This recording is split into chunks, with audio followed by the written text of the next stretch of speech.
नमस्कार, मैं हूं संजय शर्मा। आप देख रहे हैं 4 PM महाराष्ट्र। मोदी जी ऐसा भी कर सकते हैं, सोचा नहीं था। भारत के किसानों ने पता नहीं क्या बिगाड़ा है उनका। अगर अमेरिका के लिए भारत के किसानों के लिए ऐसी परेशानियां पैदा करने का मौका दे दिया गया, भारत के किसानों का ऐसा शोषण करने का मौका दिया गया अमेरिका को, तो तबाही आ जाएगी। अभय द्विवेदी जी ने एक एक करके धज्जियां उड़ाई है कि इस नीति से, इस पॉलिसी से कितना बड़ा नुकसान होने जा रहा है। दिल थाम के सुनिए अभय द्विवेदी की बात। 4 PM महाराष्ट्र को सब्सक्राइब करिए, ज्वाइन करिए। चलते हैं अभय द्विवेदी के पास। 4 PM न्यूज नेटवर्क में बहुत बहुत स्वागत है अभय द्विवेदी आपका। मैंने कल रात से अब तक 3 रोटी ज्यादा खाई। मेरा बिल्कुल सीना चौड़ा हो गया कि विश्व गुरु जी ने ट्रंप को झुका दिया। पहले मुझे यकीन नहीं हो रहा था, लेकिन फिर मैंने सारे गोदी मीडिया के चैनल देखे और लोगों की बातें सुनी। तो मुझे सुधीर चौधरी से लेकर अंजना ओम कश्यप से लेकर और फिर रूपका दे आकर सबने जब बताया, तो मुझे लगा कि वाकई में कितना बड़ा मानव ट्रंप झुक गए। टैक्स आधा कर दिया, जरासा कर दिया। मतलब बिल्कुल मोदी जी ने डंका काट दिया। आज बड़ा सम्मान किया एनडीए के सांसदों ने।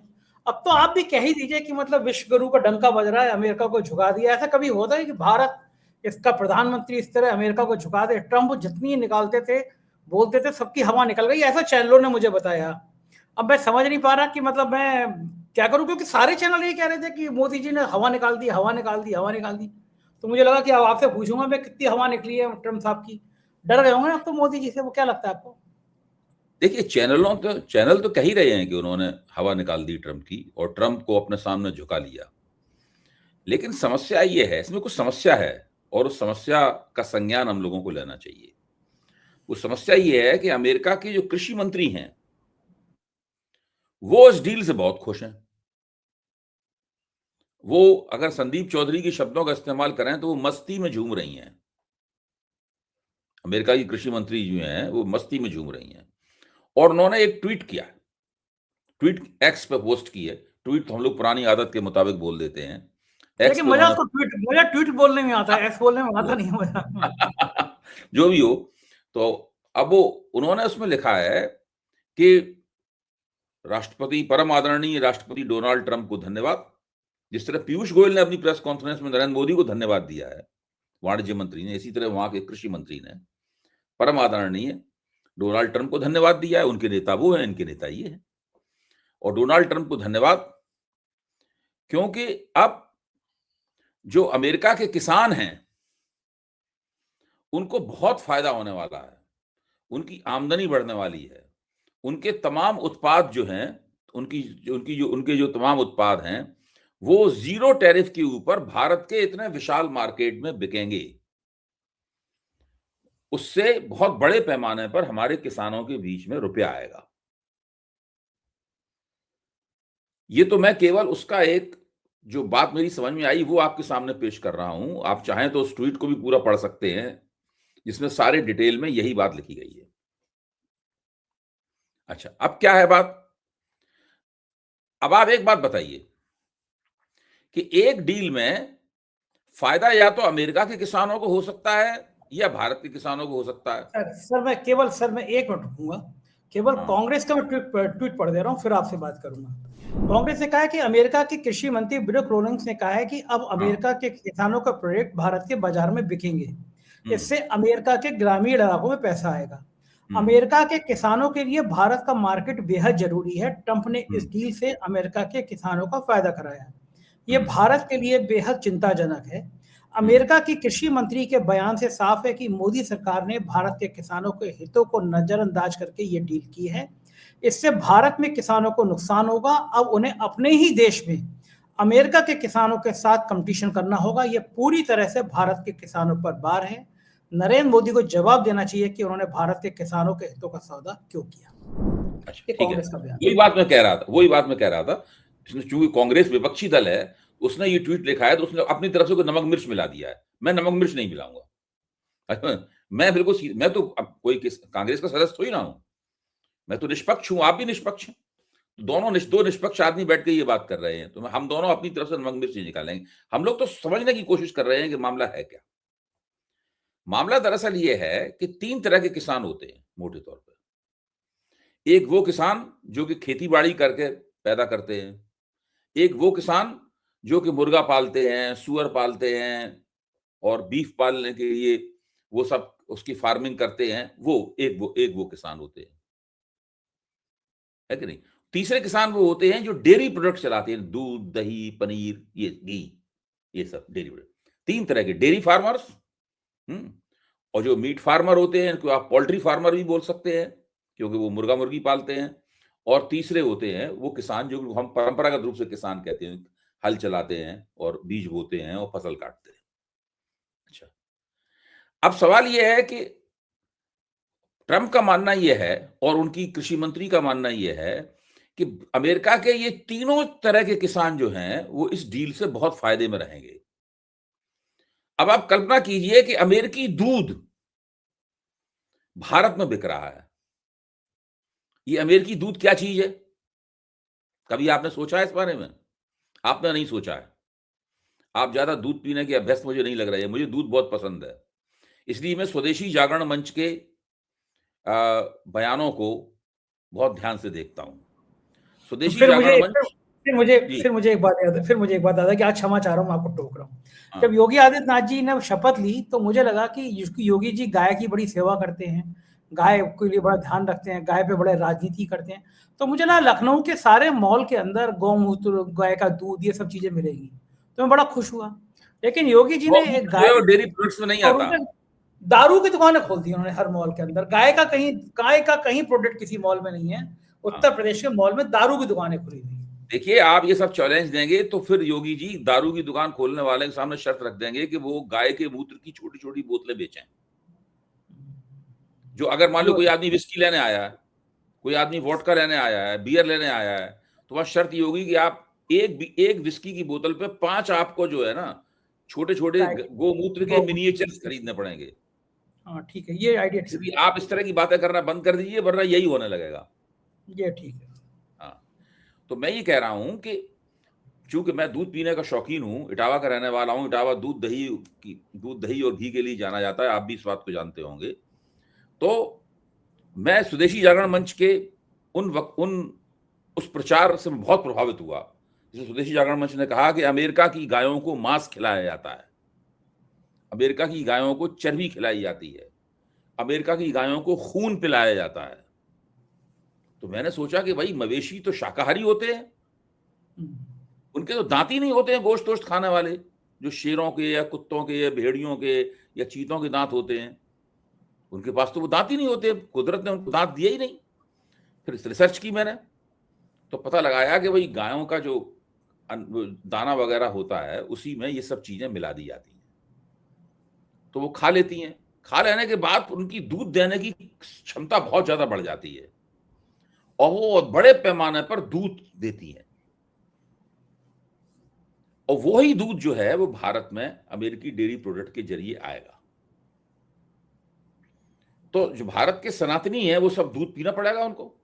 अच्छा, वो दूध सस्ता भी होगा,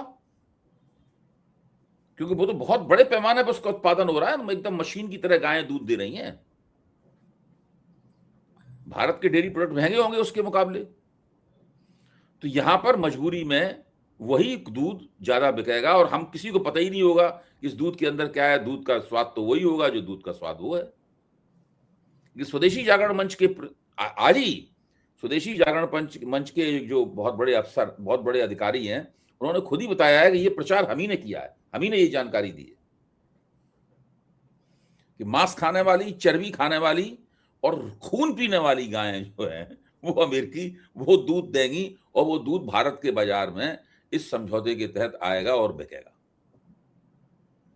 जाहिर है कि जब वो दूध बिकेगा तो न केवल सनातनियों का धर्म भ्रष्ट होगा जाने अनजाने, बल्कि भारत के जो डेयरी उत्पादक हैं, यानी डेयरी किसान जो भारत के हैं, भारत के दुग्ध किसान जो हैं, अमूल जैसी संस्थाएं जैसी हैं, इन सबको बहुत बड़ा झटका लगेगा। मार्केट में उनके मुकाबले एक बहुत बड़ा प्रतिद्वंदी पैदा हो जाएगा। अब आप आइए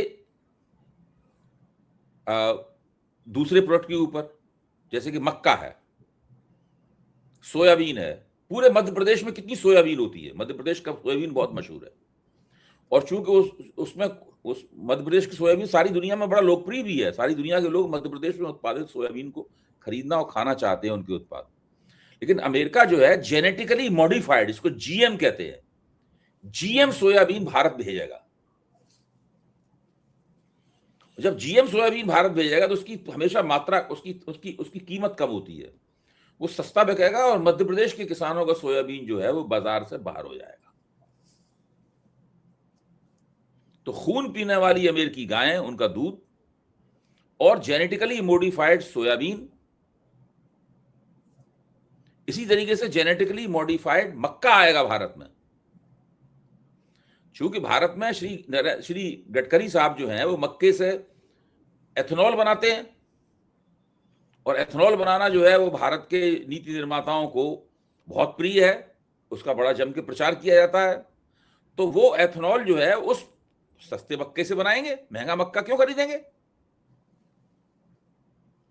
तो मक्का बेचने वाले किसानों का मक्का जो है भारत के, वो बाजार से बाहर हो जाएगा, क्योंकि अमेरिका का जेनेटिकली मॉडिफाइड मक्का आएगा और वो एथेनॉल बनाने वाले भी उसको खरीदेंगे, और आम लोग जो भी मक्का खाते हैं, मक्के की रोटी, सरसों का साग जाड़ों में खाया जाता है, वगैरह वगैरह, मतलब जो भी मक्के के वो सब चीजें, वो सब होगा। तो इस वक्त भारत का कृषि क्षेत्र जो है बहुत बड़े पैमाने पर एक आसन्न संकट का सामना कर रहा है। एक ऐसा संकट जो अभी आया नहीं है, लेकिन जो संकट बिल्कुल आने के लिए तैयार खड़ा हुआ है, सिर पे तैयार खड़ा हुआ है। अच्छा, अब स्वदेशी जागरण मंच वालों का तर्क क्या है? मैंने बहुत ध्यान से सुन रहा था। स्वदेशी जागरण मंच वालों का तर्क है कि भारत ने केवल अमेरिका से ही डील नहीं की है, भारत ने अभी हाल फिलहाल कई देशों के साथ डील की। भारत ने न्यूजीलैंड से डील की है, भारत ने ओमान से डील की है, भारत में यूके यानी ग्रेट ब्रिटेन से डील की है, भारत ने यूरोपीय यूनियन से डील की है। तो 4 बड़ी ट्रेड डील्स तो भारत ने अमेरिका से डील करने से पहले कर ली है, और इस चीज को मैं भारत सरकार की कामयाबी मानता हूं। माहौल इस तरह का है, अमेरिका के दबाव के कारण सब लोग अलग अलग डील कर रहे हैं, तो भारत ने मौका देख के, अब यूरोपीय यूनियन से तो भारत 25-26 साल से कोशिश करता है डील करने की, नहीं कर पाए। मोदी सरकार ने डील कर ली। मैं मोदी सरकार की इस बात पर तारीफ करता हूं। हम लोग निष्पक्ष पत्रकार हैं, हमें मोदी सरकार की उपलब्धियों पर ध्यान देना चाहिए और उसकी तारीफ भी करनी चाहिए। आप भी मेरी इस बात की तस्दीक करेंगे। मोदी सरकार अच्छा काम करेगी तो हम और आप मिलकर उसकी तारीफ क्यों नहीं करेंगे?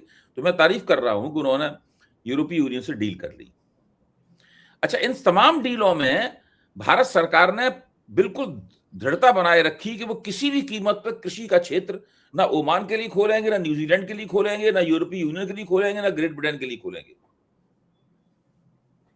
इस मामले में मोदी जी बिल्कुल दृढ़ प्रतिज्ञ रहे कि वो इनके सामने कृषि क्षेत्र नहीं खोलेंगे किसी कीमत पर। प्रश्न ये है, क्या वो अमेरिका के सामने भी दृढ़ प्रतिज्ञ रहे? भाई, किसी भी देश के या किसी भी डील करने वाले जिससे हमने डील की है, उनके कृषि मंत्री ने ये नहीं कहा जो अमेरिकाई कृषि मंत्री ने कहा। देखिए, भारत के किसानों को इस डील में बेच दिया गया है, और मैं जहां का रहने वाला हूं, वहां पे एक कहावत प्रचलित थी कि हम तुम्हें बेच देंगे और रसीद भी नहीं देंगे।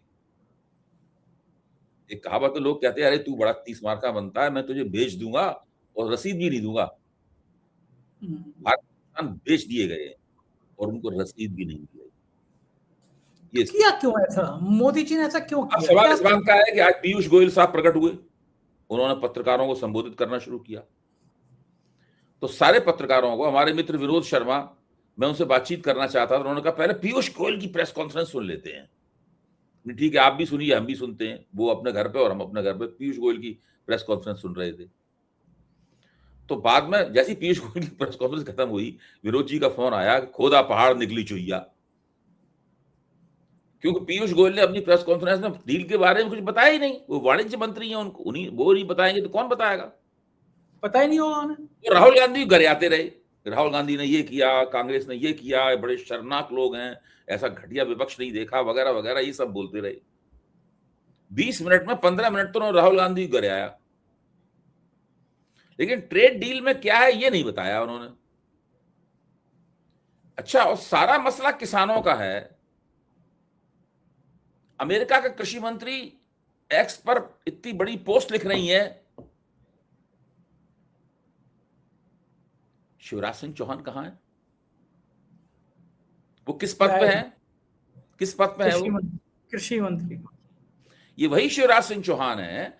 जब अमेरिका ने भारत के ऊपर 50% टैरिफ लगाया था, तो उन्होंने सारे देश में घूम घूम के ये प्रचार किया था कि मोदी जी मजबूती से चट्टान की तरह खड़े रहे। उन्होंने कह दिया ट्रंप से कि हम किसी भी कीमत पर अपना खेती का क्षेत्र नहीं खोलेंगे, खेतर क्षेत्र नहीं खोलेंगे। शिवराज सिंह चौहान ने कम से कम 50-60 भाषण तो दिए होंगे इसके ऊपर घूम घूम के। अब आप सोचिए इस वक्त शिवराज सिंह चौहान क्या सोच रहे होंगे? बैंड कहाँ बज है? गई मेरी। कहाँ है? कोई आवाज सुनाई पड़ रही है उनकी? कुछ नहीं, चुपचाप कहीं कोने में छिपे हुए हैं। प्रभाष जी हमारे गुरु थे पत्रकारिता में, वो हमेशा कहते थे, उनका एक बड़ा पेट मतलब उनका एक बड़ा प्रिय फिक्रा था, जिसको वो लिखते भी थे और बोलते भी थे। वो कहते थे कि वो पशु जो होता है उसको घाव लग जाते हैं तो अपने घावों को चाटता रहता है बैठा हुआ। जिसको शिवराज सिंह पशु की तरह अपने घावों को चाट रहे होंगे। तो मैं इस तरह की बातों का, इस तरह की शब्दावली का इस्तेमाल इसलिए कर रहा हूं ताकि पूरे मामले की जो एक तरह की संगीन स्थिति है, इसमें भारतीय अर्थव्यवस्था और भारत का कृषि क्षेत्र फंस गया है, ये सामने आ जाए। दूसरे, एक और बात महत्वपूर्ण है, अभी तक डील के नाम पर हमारे पास केवल 2 एक्स पर लिखी हुई पोस्ट हैं। एक पोस्ट डोनाल्ड ट्रंप ने की है और बधाई देते हुए नरेंद्र मोदी ने, शुक्रिया अदा करते हुए नरेंद्र मोदी ने दूसरी पोस्ट की है। इसके अलावा कोई दस्तावेज तो है नहीं हमारे पास, क्योंकि डील अभी हुई नहीं है। मतलब स्थिति यह है कि खुद पीयूष गोयल को नहीं पता है कि डील क्या होने वाली है, नरेंद्र मोदी को नहीं पता है कि डील क्या होने वाली है, शिवराज सिंह चौहान को नहीं पता है कि डील क्या होने वाली है। तो पता किसको है फिर? ये केवल डील की एक इनफॉर्मल डिक्लेरेशन है जो डोनाल्ड ट्रंप ने भारत से पहले कर दिया, जो हमेशा भारत वो हमेशा करते थे, पहले युद्ध रुक जाएगा। हाँ, युद्ध रुक जाएगा। हाँ, तो मैं कहना ही चाहता हूं कि जिस चीज का भारत में जश्न मनाया जा रहा है गोदी मीडिया के एंकरों द्वारा और सब लोगों द्वारा, वो दरअसल केवल इन्हीं 2 एक्स की पोस्ट्स पर आधारित है। किसी को कुछ नहीं पता है कि डील क्या होगी। हो सकता है कि डील हो ही ना पाए, 99% मुझे उम्मीद है कि डील हो जाएगी, लेकिन 1% इसके अंदर अंदेशा ये है कि डील हो ही ना पाए। हो सकता है किसी बात में नाराज हो जाए। हाँ, किसान नाराज हो जाए, किसान मामला फंस जाए। हाँ, भारत मोदी जी बाद में सोचेंगे अरे भाई हमने ये बात मान ली तो हमारा तो बैंड बज जाएगा पॉलिटिक्स में। सही बात है। डोनाल्ड ट्रंप कहेंगे तुम तो मुझे खुश करने के वादे शायद मुझे खुश करो, हर बात मेरी मानो। मोगाम्बो खुश होना चाहता है। तो स्थिति यह है, ये भी हो सकता है कि डील 6 महीने हम लोग सोचते ही रहे और 6 महीने तक डील हो ही नहीं। 6 महीने बाद पीयूष गोयल ये कहें कि भाई हम लोग कुछ प्रश्नों के ऊपर गतिरोध पैदा हो गया है, हम लोग दोबारा इसके ऊपर बातचीत कर रहे हैं। तो ये सब जो प्रपंच रचा है मीडिया के जरिए, जो जश्न मनाया जा रहा है भारत में, ये बिल्कुल एक अपरिपक्व किस्म का, इसको वक्त से पहले मनाया जाने वाला जश्न है और हमें इसकी तह तक जाना चाहिए। देखिए, कांग्रेस ने इसके ऊपर हमला अपना शुरू कर दिया है, विपक्ष ने अपना हमला शुरू कर दिया है। जब राहुल गांधी को संसद में नहीं बोलने दिया गया, तो जो सदन के जो पीठासीन अधिकारी थे, उन्होंने कहा कि भाई विपक्ष के दूसरे लोग राष्ट्रपति के अभिभाषण पर चर्चा में भाग लेने के लिए खड़े हों, तो कोई नहीं खड़ा हुआ विपक्ष में से, क्योंकि राहुल गांधी को नहीं बोलने दिया जा रहा था। तो कोई सदन में कोई भी विपक्षी नेता किसी दूसरी पार्टी का भी खड़ा नहीं हुआ। इसका मतलब वो पूरी तरीके से राहुल गांधी के साथ थे। फिर बाद में तेलुगु देशम के एक सज्जन खड़े हुए जो कि पूर्व लोकसभा अध्यक्ष तेलुगु देशम के सीएम बाल योगी थे, उनके बेटे थे। वो खड़े होकर बोलना शुरू हुए। वो तो भाजपा के साथ गठजोड़ में है, वो विपक्ष में थोड़ी ना है। विपक्ष का कोई भी नेता, क्योंकि राहुल गांधी को बोलने नहीं दिया गया, इसलिए कोई बोलने के लिए खड़ा नहीं हुआ। यानी इस मामले पर विपक्ष पूरी तरीके से एकताबद्ध है। एक वीडियो वायरल हो रहा है, राहुल गांधी कह रहे हैं कि ये लोग जश्न मना रहे हैं संजय जी, ये चीज जिससे उल्टे बांस गले पड़ना होता कहते हैं, वही बैकफायर करना, बूमरैंग करना, वो हो सकता है इसके अंदर। एक वीडियो वायरल हो रहा है, राहुल गांधी कह रहे हैं लोकसभा अध्यक्ष से कि अगर आपको इतनी आपत्ति है मेरे बोलने में तो आप ही अपना लिखित में भाषण दे दीजिए, लिख के दे दीजिए मुझे, मैं वही बोल दूंगा। पता नहीं अरे भाई, लोकसभा अध्यक्ष को समस्या क्या है कल ही राहुल उन्होंने गांधी। कहा था कि भाई आप भारत चीन संबंधों के ऊपर बोलने से मुझे आप क्यों रोकना चाहते हैं? क्या अंतर्राष्ट्रीय संबंधों पे मैं नहीं बोल सकता? बहुत ही साधारण सी बात है। अगर आप लोकसभा के अंदर भी जो सांसद हैं उनको इतनी इजाजत नहीं दे सकते बोलने के लिए, तो फिर फायदा क्या है लोकसभा आयोजित करने का, करोड़ों अरबों रुपए उस पर खर्च करने का, विपक्ष का नेता बनाने का, एक सदन का नेता बनाने का, इन सब चीजों का फायदा क्या है? कहते हम तो खुश हुए, हमको लगा हमारे चैनल पर रोक लगाई जाती है, हमें बोलने से मना किया जाता है।